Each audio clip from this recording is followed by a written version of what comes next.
নমস্কাৰ আৰু আপোনালোক সকলোকে স্বাগতম জনাইছোঁ মোৰ ইউটিউব চেনেলৰ অন্য এটি ভিডিঅ'লৈ। আজি ইয়াত দেখি পাইছে কঁঠাল, গতিকে কঁঠালৰ পিঠা বনাবলৈ গৈ আছোঁ। আপোনালোকক দেখুৱাম। ভিডিঅ'টো একেবাৰে শেষলৈকে চাব বুলি আশা কৰিলোঁ। এইখিনি মই কঁঠাল উলিয়াই লৈছোঁ। এতিয়া মই কঁঠালৰ গুটিখিনি উলিয়াই ল'ম। আপোনালোকে ভিডিঅ'টো একেবাৰে শেষলৈকে চাই যাব। এই মই চামুচ এখন লৈ লৈছোঁ। এয়া দেখিছেনে? এইটো কঁঠাল গুটিটো উলিয়াই দিলোঁ। এনেদৰে মই গোটেইখিনি গুটি উলিয়াই লওঁ, তাৰপিছত আপোনালোকক দেখুৱাই আছোঁ। এয়া চাওঁ, মই কঁঠালৰ গুটিখিনি উলিয়াই দিলোঁ। এয়া গুটিখিনি এক্সট্ৰাকৈ থৈ দিলোঁ। সেইখিনি আমাক নালাগে, আমাক কঁঠালৰ মেইনখিনিহে লাগিব। এয়া এতিয়া মই এইখিনি মিক্সি জাৰত দি পিনে ধুনীয়াকৈ পিচি লওঁ। ইয়াত দি লওঁ ভালকৈ।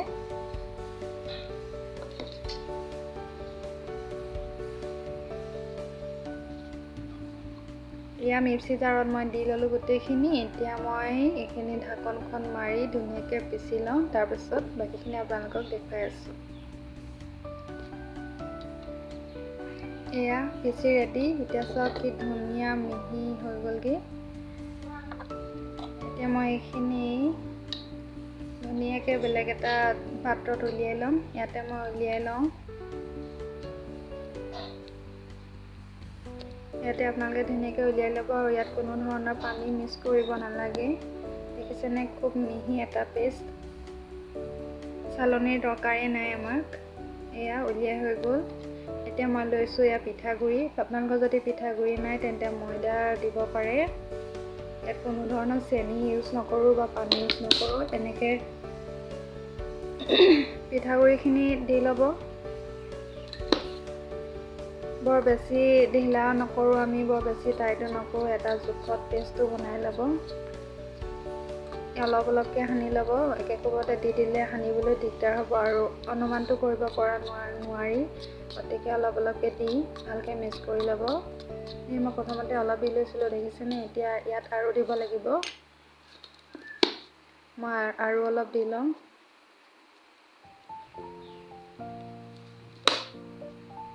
এইখিনি দি ল'লোঁ। এতিয়া এইখিনি ভালদৰে মই মিক্স কৰি লওঁ। এয়া মিক্স কৰি ল'লোঁ, দেখিলেনে? এটা ধুনীয়া পেষ্ট। বেছি ঢিলাও নহয়, বেছি টাইটো নহয়। পিঠা বনাবৰ কাৰণে ভালেই এইটো। পকৰি বনাবলৈ যেনেকৈ এটা পেষ্ট বনায়, তেনেদৰে আপোনালোকে পেষ্ট এটা বনাই ল'ব। এতিয়া মই গেছতে কেৰাহীখন পাতি লৈছিলোঁ আৰু কেৰাহীখন গৰম হৈ গ'ল। এতিয়া ইয়াতে মই তেল দি দিছোঁ। আপোনালোকে মিঠাতেল বা ৰিফাইন তেল যিকোনো দিব পাৰে। মই দিছোঁ ৰিফাইন তেল। এতিয়া তেলখিনি গৰম হ'বলৈ দিওঁ। তেলখিনি গৰম হৈ গ'ল। এতিয়া মই ইয়াৰ পৰা এটা এটাকৈ দি যাম। আপোনালোকে যদি ডাঙৰকৈ খাব বিচাৰে ডাঙৰ চামুচ এখন ল'ব। মই বেছি ডাঙৰ চামুচ লোৱা নাই আৰু এনেদৰে এটা এটাকৈ দি যাব। তাৰপিছত মই এটা এটাকৈ দি লৈছোঁ আৰু অকণমান দিওঁতে চামুচখনত লাগি ধৰিছে, হ'লেও একো কথা নাই বাৰু, ইমান বেছিও লাগি ধৰা নাই। এনেদৰে দি যাব। ইটোৰ লগত সিটো নলগাকৈ দিলে মানে বেছি ভাল হয় লৰাবৰ কাৰণে। এনেদৰে দি যাব আৰু দি পিনে পিঠাখিনি আপোনালোকে লগালগ লৰাই নিদিব, নহ'লে ভাঙি যাব। অকণমান সময় এনেদৰে সিজিবলৈ দিব, তাৰপিছতহে ইলুটি কৰিব। এতিয়া মই দি ল'ম ভালদৰে।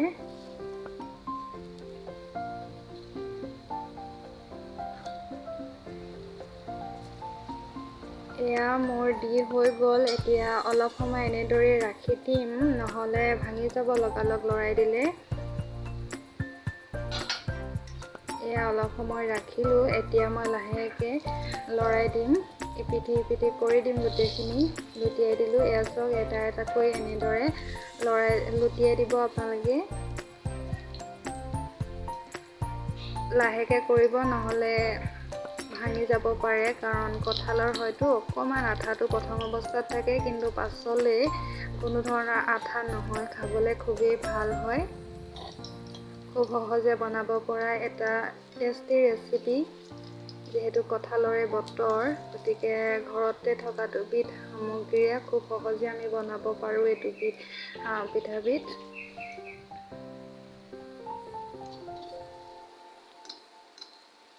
এয়া মই এতিয়া আৰু অলপ সময় সিজাই পেলাই এই পিঠিটো ভালদৰে সিজাই ল'ম। আপোনালোকে ধুনীয়াকৈ ৰঙচুৱাকৈ বনাই ল'ব। এয়া মোৰ এতিয়া এইটো পিঠিও সিজি গ'লে আৰু এইফালেও সিজিলে।